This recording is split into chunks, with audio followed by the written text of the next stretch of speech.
Bismillahirrahmanirrahim. Ya, kita mulai. Bismillahirrahmanirrahim. Alhamdulillah wassalatu wassalamu ala Rasulillah wa ala alihi wa sahbihi wa mawalah wa la hawla wa la quwata illa billahi wa ba'du.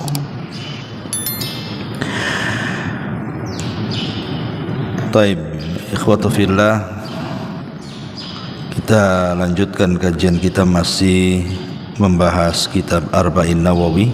Perhatikan kitabnya, dan kita masuk pada hadis ketiga dari kitab Arba'in Nawawi.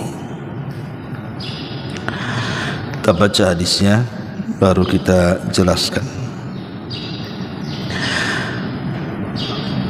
An Abdullah ibni Umar radhiyallahu anhuma qala qala Rasulullah sallallahu alaihi wasallam buniyal islamu ala khamsin: syahadati an la ilaha illallah wa anna muhammadan rasulullah wa iqamis salati wa ita'iz zakati wal haji wa saumi ramadan. Dari Abdullah ibn Umar radhiyallahu anhuma, dia mengatakan, Nabi bersabda, Islam itu dibina di atas 5 pilar. Persaksian bahwa tidak ada sesembahan yang berhak disembah kecuali Allah, dan bahwa Muhammad adalah utusan Allah. Kemudian menegakkan salat, menunaikan zakat, melaksanakan haji, dan berpuasa Ramadan. Hadis ini riwayat daripada Abdullah ibn Umar. Abdullah ibn Umar itu satu dari 4 sahabat yang disebut dengan abadilah. Jadi ada sahabat-sahabat itu disebut abadilah. Abadilah itu sahabat yang dimulai dengan nama Abdullah. Dan di zaman itu ada 4 orang yang namanya dimulai dengan kalimat Abdullah, yang disebut dengan abadilah. Pertama Abdullah ibn Umar, yang kedua Abdullah ibn Abbas, yang ketiga Abdullah ibn Zubair, dan yang keempat Abdullah ibn Amr ibn As. Saya ulang, sahabat yang disebut dengan abadilah itu ada 4. Abdullah ibn Umar, kemudian Abdullah ibn Abbas, kemudian Abdullah ibn Zubair, kemudian Abdullah ibn Amr ibn Asin radhiyallahu anhu. Kenapa disebut abadilah? Karena di zaman itu ketika hidup 4 orang yang namanya Abdullah ini, semua fatwa tertuju kepada 4 orang ini. Jadi kalau mereka ada masalah soal agama, maka mereka akan mengambil fatwa dari 4 orang ini: Abdullah ibn Umar, Abdullah ibn Abbas, Abdullah ibn Amr ibn As, dan Abdullah ibn Zubair. Jadi Abdullah ibn Umar radhiyallahu anhuma bagian daripada abadilah. Lah Abdullah ibn Umar radhiyallahu anhuma, beliau menukilkan sebuah hadis dari Nabi sallallahu alaihi wasallam, buniyal islamu ala khamsin. Dibina Islam itu di atas 5 pilar, atau disebut dengan arkanu al-Islam, rukun-rukun Islam katanya. Apa saja rukun Islam itu? Syahadati an la ilaha illallah wa anna Muhammadar Rasulullah. Persaksian bahwa tidak ada sesembahan yang berhak disembah kecuali Allah, dan bahwa Muhammad adalah utusan Allah, atau disebut dengan syahadataini, dua kalimat syahadat. Kemudian yang kedua, wa iqamis shalah, salat, menegakkan salat. Kemudian yang ketiga, wa itaiz zakat, melaksanakan zakat. Kemudian yang keempat, wal haji, dan melaksanakan haji. Dan yang terakhir, wasami Ramadan. Dalam hadis Jibril kemarin, puasa Ramadan dulu baru haji. Tapi dalam hadis Ibnu Umar di sini, haji dulu baru puasa Ramadan. Ya, cuman hanya dibolak-balik kata saja. Kita tahu bahwa 5 ibadah ini bukan syariat Islam saja.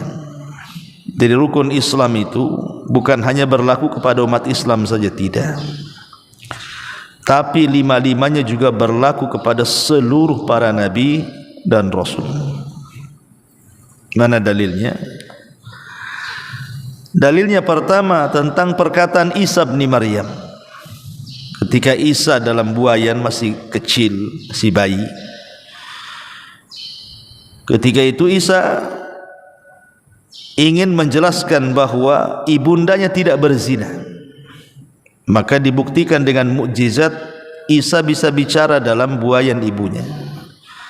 Lah salah satu pembicaraan Isa itu ketika dibuai oleh ibunya, apa katanya? Wa amarani bis salati waz zakati ma dumtu hayya. Dan Allah perintahkan aku untuk salat dan untuk menunaikan zakat selama aku masih hidup.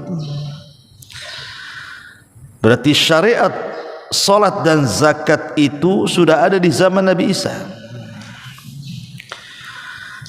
Adapun syariat puasa, Allah mengatakan, ya ayyuhalladzina amanu kutiba alaikumusiyam kama kutiba alal ladzina min qablikum.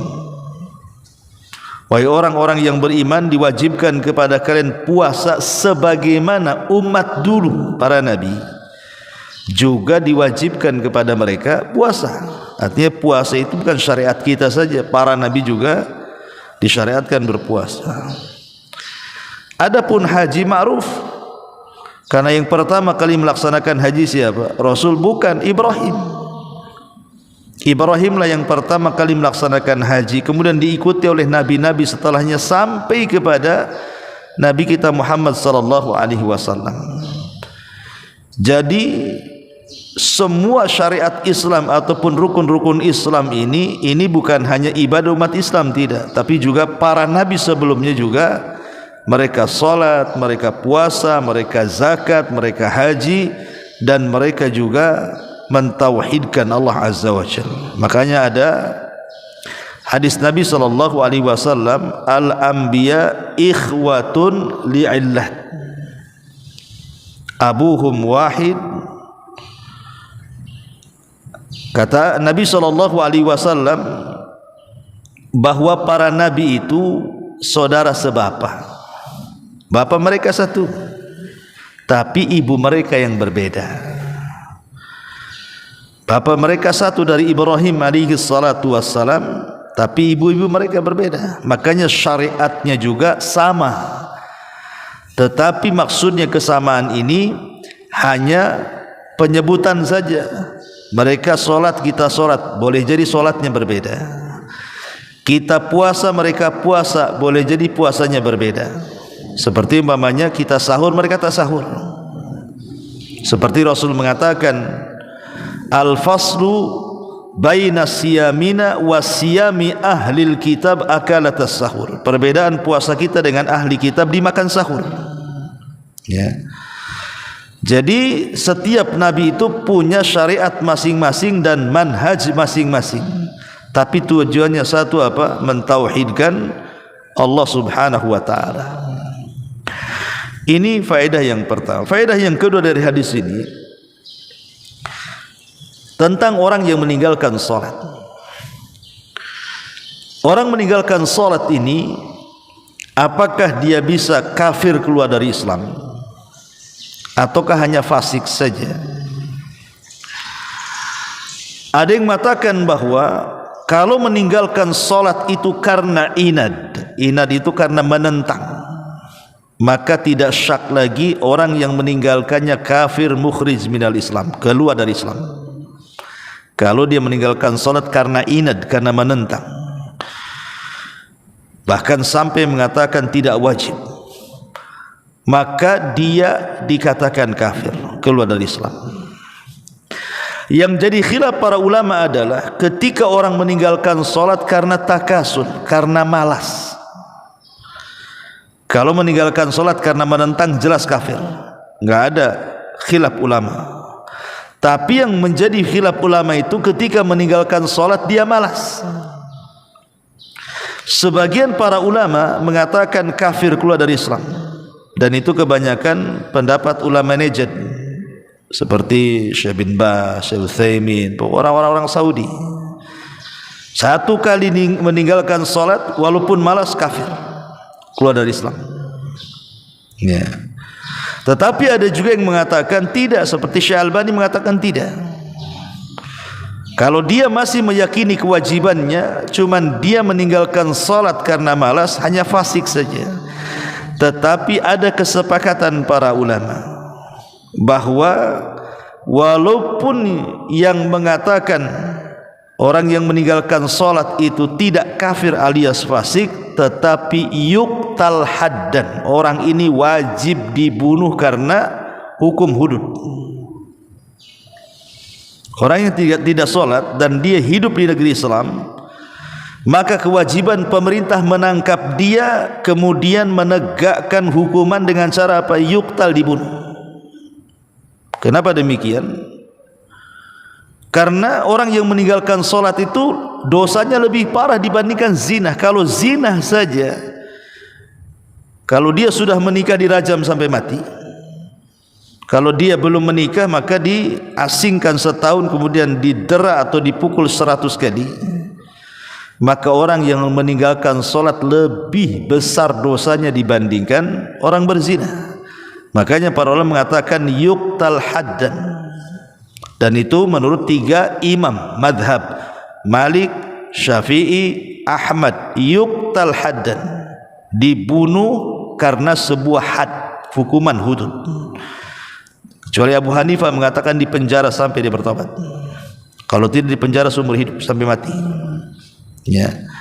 Artinya lihat bagaimana dahsyatnya hukuman orang yang meninggalkan salat. Makanya Imam Syaukani rahimahullahu taala sampai mengatakan, ala yakfina, tidakkah cukup bagi kami ketika Rasul mengatakan al ahdu bainana wa bainahumus shalah faman tarakah faqad kafar. Perbedaan kita dengan orang kafir itu di salat, siapa yang meninggalkannya dia kafir. Tidakkah takut dengan hadis ini, kata Syaukani rahimahullahu taala. Jadi bahaya, jangan sampai meninggalkan salat. Ya. Kemudian yang kedua, meninggalkan zakat. Apa hukum meninggalkan zakat? Meninggalkan zakat itu jelas harus diperangi. Siapapun yang meninggalkan zakat dan ia berada di lingkungan hukum Islam, maka wajib pemerintah memerangi orang yang tidak bayar zakat. Karena itu dilakukan Abu Bakar. Jadi zaman Abu Bakar Siddiq radhiyallahu an, banyak kemudian orang yang murtad, seperti pengikut nabi-nabi palsu, misalnya Al-Kadzdzab, kemudian juga Al-Aswad Al-Ansi dan yang lainnya. Termasuk juga orang-orang yang tidak membayar zakat. Maka Abu Bakar Siddiq mempersiapkan pasukan untuk memerangi orang yang tidak mau bayar zakat. Ketika itu Umar datang kepada Abu Bakar dan mengatakan, wahai Abu Bakar, kenapa engkau memerangi orang yang mengucapkan la ilaha illallah? Bukankah Rasul yang mengatakan, umirtu an uqatilan nas hatta yashhadu an la ilaha illallah, aku diperintahkan untuk memerangi manusia sampai mereka mengucapkan la ilaha illallah, Muhammadur Rasulullah. Kalau mereka mengucapkan kalimat itu, asamu minni dima'ahum wa amwalahum wa hisabuhum 'ala Allah, maka terjaga darah dan kehormatannya dan hisabnya diserahkan kepada Allah. Tapi Abu Bakar mengatakan kepada Umar, tidak wahai Umar, tetap aku akan perangi mereka. dan aku tidak akan membedakan antara solat dan zakat. Kalau mereka melakukan zakat di zaman Rasul, kemudian mereka menghalang-halangi zakat di zamanku, la uqatilannahum, saya akan perangi mereka. Maka Umar diam. Diamnya Umar artinya setuju. Jadi orang yang meninggalkan zakat itu kewajiban pemerintah memeranginya. Tetapi apakah orang yang meninggalkan zakat itu kafir? Maka pendapat jumhur ulama, para ulama mengatakan tidak. Tidak kafir, karena ada hadis yang mengatakan nanti pemilik emas dan perak yang tidak dizakati di dunia maka akan disetrikakan nanti pada hari kiamat di punggungnya, di dahinya, sampai kemudian tempatnya akan tertuju ke sorga atau ke neraka. Kalimat ke sorga atau ke neraka menunjukkan bahwa dia tidak kafir, ya, orang yang menunaikan zakat itu, kecuali kalau dia meyakini tidak wajib. Tapi kalau karena kebakhilan dia tidak mau bayar zakat, dia tidak kafir. Itu pendapat mayoritas para ulama, ya. Ma'asyiral muslimin, ikhwatu fiddin muliakan Allah azza wa jalla. Begitu juga orang yang meninggalkan puasa tidak kafir, ya, orang yang meninggalkan puasa tidak kafir. Orang yang meninggalkan haji juga tidak kafir. Tapi hukum Islam harus tegak dengan memerangi mereka. Nah, di sini Nabi SAW mengatakan Islam itu dibina di 5 pilar ini. Persaksian bahwa tidak ada sembahan yang berhak disembah kecuali Allah. Tauhid la ilaha illallah. Dan kita tahu kalimat la ilaha illallah adalah kalimatu taqumus samawati wal ard. Kata Imam Ibnul Qayyim, dengan kalimat itulah Allah menegakkan langit dan bumi. Jadi kenapa Allah menciptakan alam semesta? Karena kalimat la ilaha illallah. Kenapa Allah mengutus para nabi? Karena kalimat la ilaha illallah. Kenapa menurunkan kitab-kitab? Karena kalimat la ilaha illallah. Kenapa kemudian disyariatkan jihad? Karena la ilaha illallah. Jadi kalimat tauhid adalah sebab diciptakan alam semesta, karena Allah mengatakan wa ma khalaqtul jinna wal insa illa liya'budun. Tidaklah aku ciptakan jin dan manusia kecuali mereka beribadah, agar mereka beribadah kepadaku. Artinya agar mereka mentauhidkan aku, la ilaha illallah. Wa anna Muhammadar Rasulullah. Adapun persaksian bahwa Muhammad Rasulullah itu terangkai dari beberapa kalimat. Pertama, tasdiquhu fi ma akhbar, membenarkan semua yang dihabarkan Nabi. Yang kedua, wa tuti'uhu fi ma amar, melaksanakan semua yang diperintahkan Nabi.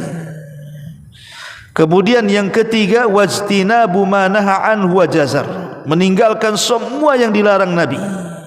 Kemudian yang keempat, wa alla ya'budallah illa bima syara', tidak boleh menyembah Allah kecuali yang disyariatkan, yang dibawa Nabi SAW. Berarti ketika kita mengimani bahwa Muhammad adalah Nabi dan Rasul, harus terangkai 4 perkara ini. Membenarkan semua kabar Nabi, masuk di akal atau tidak masuk di akal, diketahui hikmah ataupun tidak, benarkan saja.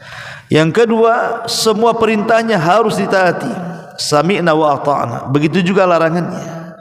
Kemudian jangan menyembah Allah kecuali dengan syariat yang dibawa Nabi SAW, karena Rasul yang mengatakan man amila amalan laisa alaihi amruna fahuwa rad. Siapa yang beramal sebuah amalan yang tidak ada contohnya, maka amalan itu tertolak. Kemudian yang kedua, wa iqamis shalah. Iqamis shalah, menegakkan salat, berbeda dengan melakukan salat. Banyak orang yang melakukan salat tapi sedikit yang menegakkan salat. Karena arti menegakkan itu artinya dia harus mendatangkan 4 perkara dalam salatnya. Pertama, dia harus mendatangkan syarat-syaratnya. Yang kedua, mendatangkan rukun-rukunnya. Yang ketiga, mendatangkan wajib-wajibnya. Yang keempat, mendatangkan sunnah-sunnahnya. Kalau dia ketika salat betul-betul memperhatikan syarat-syaratnya, dari mulai wudu, menghadap kiblat, tempatnya bersih dan begitu seterusnya, kemudian rukun-rukunnya, rukun-rukun salat, kemudian wajib-wajib salat, kemudian sunnah-sunnah salat, maka dia telah menegakkan salat.